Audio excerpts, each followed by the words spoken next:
विद्यार्थी मित्रांनो, सह्याद्री ट्युटोरियल्समध्ये तुमचं स्वागत आहे. थंबनेल बघून तुम्हाला आयडिया आली असेल मी कोणत्या विषयावर बोलणार आहे. ह्याचं रिझन पण तसंच आहे की महाराष्ट्र टाइम्स तसा हा एक जेन्युइन पेपर आहे म्हणूया आपण, त्याच्यात न्यूज येते की सरकार गांभीर्याने विचार करते की सीईटी कॅन्सल करावी का.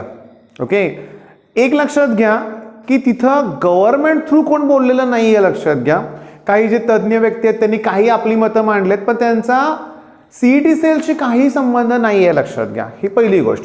त्यामुळे सीईटी कॅन्सल झालेच असा गृह करू नका. हिचं रिझन काय की आता माझ्या क्लासमधल्या पालकांचे मला फोन आले की ते म्हणले अहो ही सकाळपासून जी न्यूज आहे ना त्या ऐकल्यापासून तो आता बोलत नाही आहे, शांत बसलाय, टेन्शनमध्ये, खूप काळजी वाटायला लागले विद्यार्थ्याला, असं पालकांचं म्हणणं होतं. म्हणून आपण साहजिक आहे.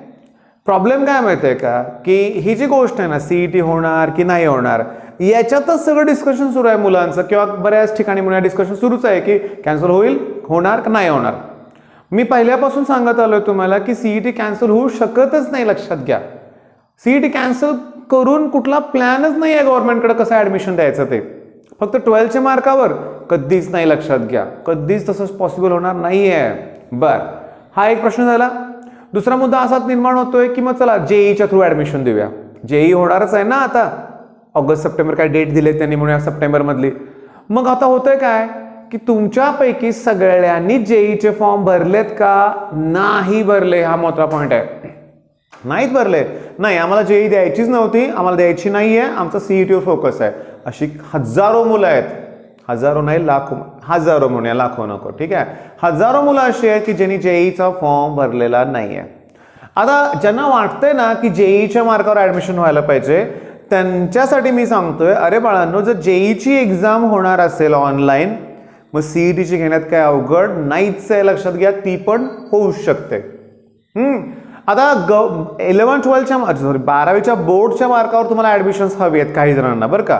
काही जण सपोर्ट करणार, कारण त्याला काही जणांना, काही ठराविक मुलांना ना खूप चांगले मार्क आहेत बोर्ड्सला, अगदी मॅथ्स पैकीच्या पैकी, फिजिक्स केमिस्ट्री 98, 97 असे मार्क्स असणारी पण मुलं आहेत, किंवा इव्हन तिन्ही सब्जेक्टमध्ये पैकीचे मार्क पडले तर अशी पण मुलं असू शकतात.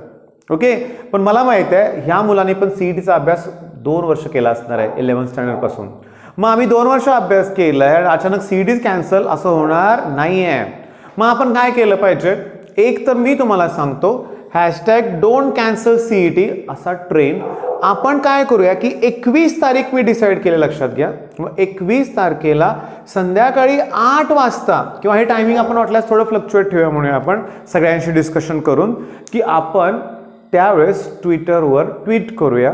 ओके, आणि आपले जे मिनिस्टर असतील, कमिशनर असतील, त्यांना तिथे टॅग करून त्यांच्यापर्यंत हा मेसेज पोहोचूया की मुलं टेन्शनमध्ये आहेत. मुलं काय बाळांनो, पेरेंट्स सुद्धा जबरदस्त टेन्शनमध्ये आहेत. ओके, आता लाखो रुपये कोचिंगला फी भरले हा मुद्दा मी इथे घेत नाही, बरं का. लक्षात घ्या.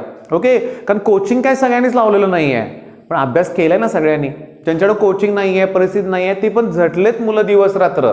2 वर्ष म्हणूया आपण, जसं 10th पास आउट झाल्यापासून तसं 11th मध्ये प्रवेश घेतलाय, काहींनी रिझल्टची पण वाट बघितली नव्हती, 10thच्या वॅकेशनपासून स्टडी सुरू केले होते. अशा मुलांच्यावर अन्याय होईल जर तुम्ही कुठलेही चुकीचे डिसिजन्स घेतले तर म्हणूया आपण, म्हणजे सीईटी कॅन्सल वगैरे, तर तो पॉईंट होणार नाही आहे. आणि होतंय काय बघा, समजून घेण्याचा प्रयत्न करा. परिस्थितीच बिकट आहे. लक्षात घ्या, असा प्रसंग पूर्ण आयुष्यात कुणाचा आला नसेल की लॉकडाऊन वगैरे, लॉकडाऊन होतं, दिवसभर घरात बसायला लागतं, म्हणजे अगदी काय म्हणूया 2-2, 3-3 महिने घरात बसावं लागेल अशी कल्पना पण कोणी केली नव्हती.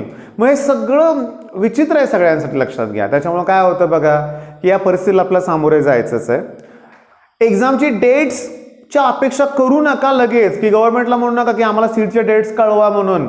नाही, जेव्हा होईल परिस्थिती आटोक्यात तेव्हा सगळं होईलच म्हणूया आपण. आणि होतंय काय बघा की वॅक्सिन, मी बऱ्याच वेळा बोललोय, वॅक्सिनसाठी वेळ लागतो हे मला मान्य आहे, पण मी एक आशावादी आहे. लक्षात घ्या की लवकरात लवकर होतील, मिळतील. मध्ये ऑक्सफर्ड युनिव्हर्सिटी असेल, नाही तर रशियातली वॅक्सिन असेल. आणि मी अशी न्यूज बघितली होती की जगभरातल्या 60% तरी वॅक्सिन इंडियातच प्रोड्यूस होतात. म्हणजे काय असतील फार्मास्युटिकल कंपनीज की ज्या वॅक्सिन प्रोड्यूस करत असतील म्हणूया आपण. म्हणजे मुद्दा काय आहे की लवकरात लवकर आपल्याला वॅक्सिन, लस म्हणतो ती, अवेलेबल होऊ शकते. पण सध्या मला सगळ्यांना रिक्वेस्ट काय करायच्या विद्यार्थी मित्रांना की बाळांनो कुणीही तुमच्यावर कधी अन्याय होऊन देणार नाही, लक्षात घ्या. आपल्यात बरेचसे पालक असे आहेत, मी कमेंट्समध्ये पण वाचत असतो, की लगेच पेटिशन पण एखादी फाईल केली जाणार आहे, ओके, पुन्हा कोर्टात केस दाखल होईल त्याच्यावरती, आणि काही झालं तरी जे योग्य आहे असं डिसिजन घेतलं जाणार आहे. त्यामुळे विनाकारण टेन्शन घेऊ नका. आणि व्हिडिओच्या शेवटी मला अजून काही गोष्टी क्लिअर करायच्यात बरं का. मी एकदा सांगितलंय तर परत सांगतोय की ग्रुपिंग क्रायटेरिया 100% कमी येणारच आहे.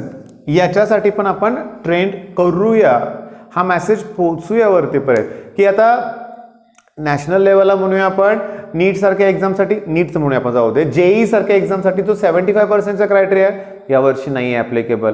मग नीटसाठी जो क्रायटेरिया तो पण खाली येईल, सीईटीसाठी जो 50% तो पण खाली येईल. म्हणजे मुद्दा काय बघा की ग्रुपिंगचा क्रायटेरिया तर आता राहणार नाही आहे. मग आता उरलं काय, कुठला मुद्दा महत्त्वाचा, रिचेकिंग, रिव्हॅल्युएशन, फोटोकॉपी. मग ज्यांचा ग्रुप काठावर क्लिअर आहे त्यांनी फोटोकॉपी सुद्धा मागवायची काही गरज नाही, काठावर क्लिअर आहे त्यांनी, लक्षात घ्या. मग रिचेकिंग, रिव्हॅल्युएशन, फोटोकॉपी या गोष्टीत तुम्ही पडूच नका जर तुमचा ग्रुप क्लिअर असेल तर. आता 80 to 90%, समजा 80% आहेत ग्रुपला, फिजिक्स, केमिस्ट्री, मॅथ्समध्ये 240 स्कोर होतोय म्हणूया आपण, नाही पण मला मॅथ्समध्ये पैकीचे पैकी पडले पाहिजे होते, मी सगळं बरोबर लिहिलंय, असं आहे ना, मग तुम्ही फोटोकॉपी नक्की मागवा, लक्षात घ्या, नक्की. पण काठावर ग्रुप क्लिअर आहे तर नका मागू.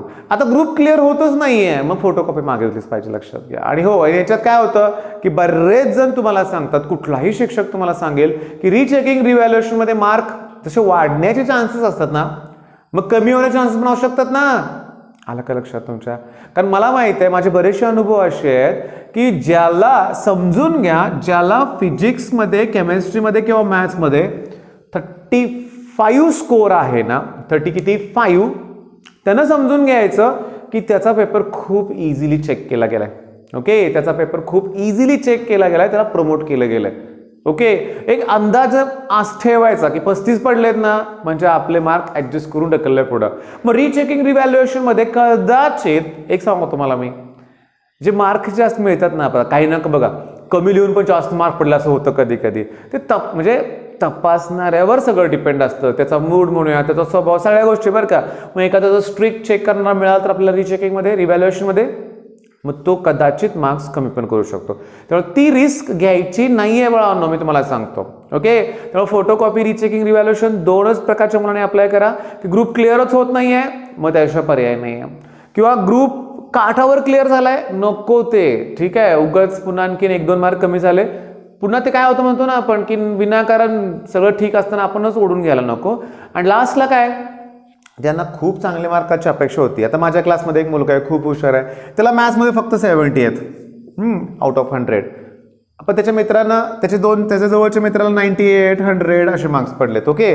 साहजिक आहे, नाराज असणारच ना, कारण तुम्हाला बऱ्याच वेळा सांगितलं की तुम्ही बघितलं का मित्रांना चांगले मार्क पडलेत म्हणून तो नाराज नाही आहे बरं का, पण त्याला कमी पडलेत ना, मग त्यांना फोटोकॉपी 100% मागवले पाहिजे. का माहिती आहे का, समजा रिचेकिंग, रिव्हॅल्युएशनमध्ये समजा 5 मार्क कमी झाले तर ग्रुपिंगवर काही इफेक्ट होणार नाहीये. प्रत्येक डिसिजन आपल्याला योग्य प्रकारे घ्यायचं आहे बरं का.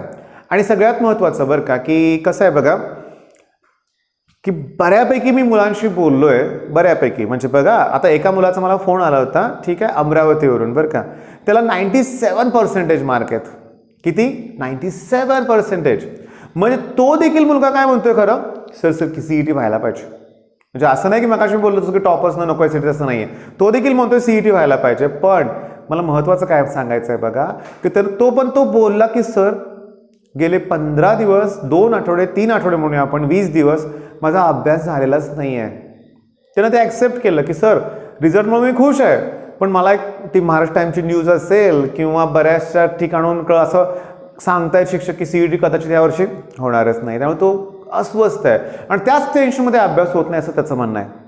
मी तुम्हाला सजेस्ट करतोय विद्यार्थी मित्रांनो की तुम्ही अभ्यासाला सुरुवात करा. एक स्ट्रॅटेजी काहीतरी फॉलो केली पाहिजे. आपल्याला लक्षात घ्या की जेणेकरून म्हणूया आपण की म्हणजे माझं मग प्लॅनिंग काय बघा, त्याच्याशी बोलल्यावर मी काय ठरवलंय की सोमवारपासून काय करायचं आहे मला, की सोमवारपासून सकाळची म्हणजे उद्यापासून म्हणूया आपण तुम्हाला की सकाळच्या स्ट्रॅटेजीमध्ये मी असे विषय घ्यायलाच नको असं वाटतं मला. हे मी दुपारी दिवसभर तुम्हाला काही न्यूज वगैरे असेल तर वेगळे सेपरेट व्हिडिओ तयार करेन, पण स्ट्रॅटेजीचा व्हिडिओ हा परफेक्टली आपण स्ट्रॅटेजीचाच म्हणून तयार करूया आपण.